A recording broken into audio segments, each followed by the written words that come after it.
Olá, alunos! Na aula de hoje nós veremos semelhança de triângulos. Então nós vamos dar continuidade ao que nós começamos na última aula, que era figuras semelhantes, né? Nós vimos que figuras semelhantes são aquelas figuras que mantêm as suas formas, né? Quando continuam com a mesma figura, só que uma aumentada e a outra uma maior, uma menor, ou eu aumento ou eu diminuo a figura. Então isso que a gente viu na aula passada. Quando elas também continuam com os mesmos ângulos, os ângulos continuam sendo congruentes, e quando os seus lados se correspondem, são proporcionais. Eles têm uma proporção, né? E a proporção a gente já estava vendo no Teorema de Tales, a gente lembrou antes do Teorema de Tales o que era razão e proporção. Então agora, na aula de hoje, nós veremos semelhança de triângulos. Eu coloquei para vocês um exemplo aqui, e nós vamos analisar um pouco ele. Então, nas figuras semelhantes, a gente olhava também a forma das figuras, se elas mantinham a mesma forma. Aqui, como eu estou trabalhando com dois triângulos, não faz sentido eu ficar olhando a forma deles. Então, as únicas duas coisas que nós vamos observar são se os ângulos correspondentes são congruentes e se os lados correspondentes são proporcionais. Então, nessa figura, nesse exemplo que eu coloquei aqui para vocês, eu tenho dois triângulos, certo? Eu quero analisar se essas duas figuras são semelhantes, se esses triângulos são semelhantes, ok? Então, primeira coisa que eu vou fazer é olhar os ângulos, né? Esse ângulo A, ele corresponde a esse ângulo D. Eles são iguais? Sim, eles são iguais em medida, né? Eles possuem a mesma medida. Quando eu falo em geometria que dois ângulos possuem a mesma medida, eu uso essa palavrinha aqui, congruentes, né? Mesma medida, ok?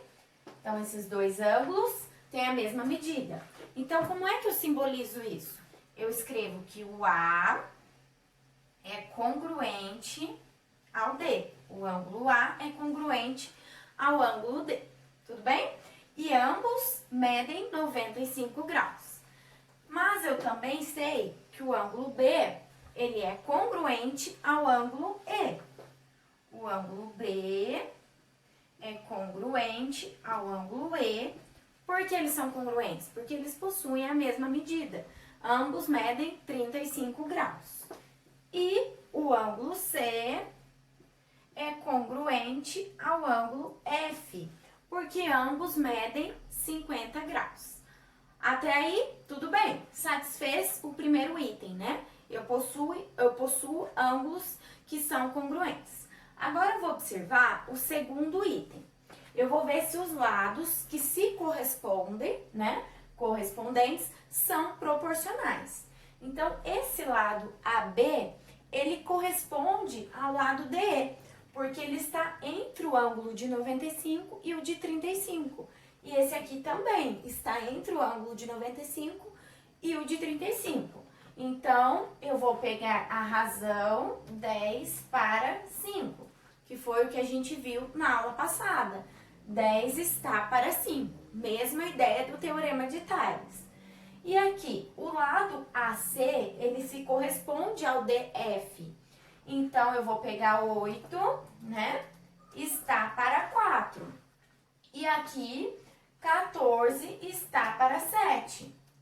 Todas essas divisões, 10 dividido por 5 é 2. 8 dividido por 4 é 2. E 14 dividido por 7 também é 2. Então, o que significa esse 2? Quer dizer que ele é a minha razão de semelhança. Então, o 2 é a razão de semelhança. E se eu possuo uma razão de semelhança, se todos os meus lados são proporcionais, né? Todos os lados eu estou multiplicando por 2, né? Desculpa, todos os lados eu estou dividindo por 2, né? Porque aqui 10 foi para 5, eu dividi. Tudo bem, se eu for daqui para cá, né? Eu estou multiplicando. 5 vezes 2, 10. 10 dividido por 2, 5. Então, possui uma razão de semelhança. Então, isso quer dizer o quê? que esses dois triângulos são semelhantes.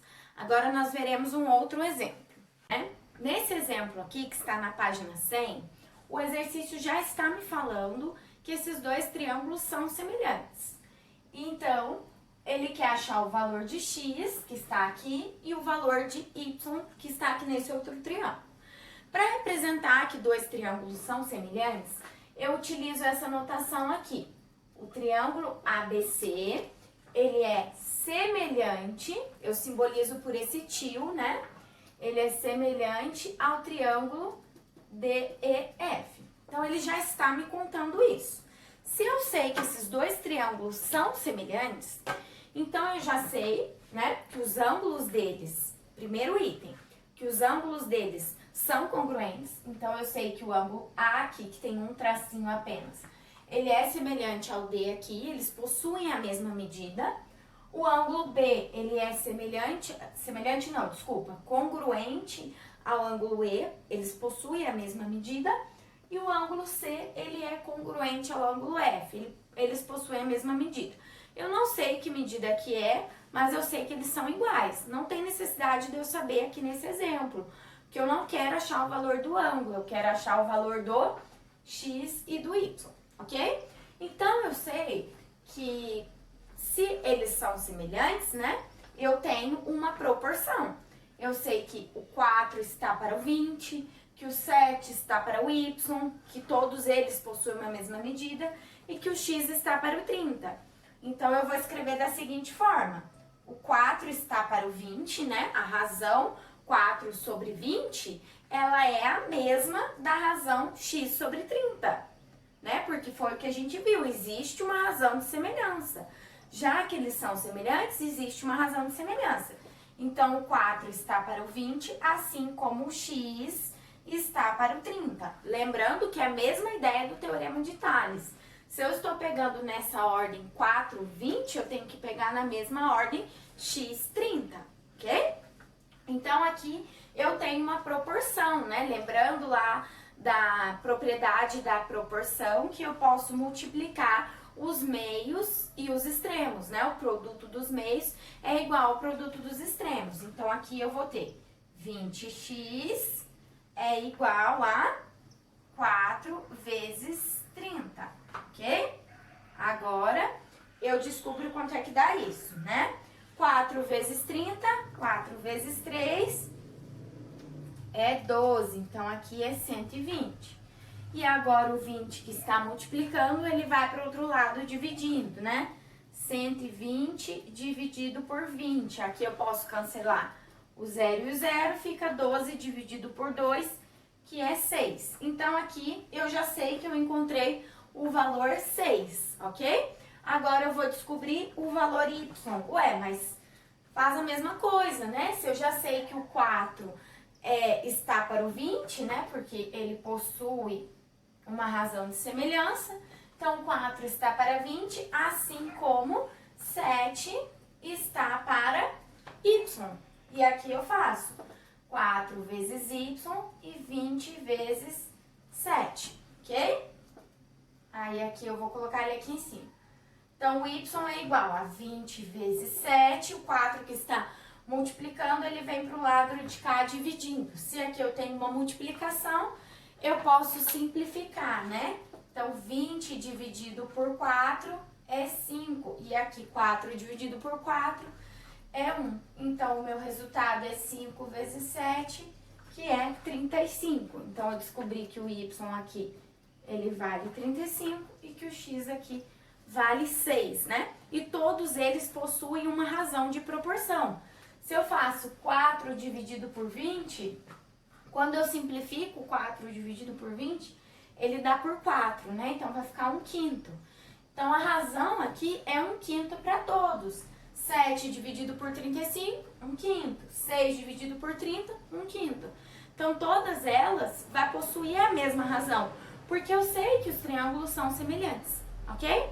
Pessoal, então, são esses dois exemplos que a gente viu na aula de hoje.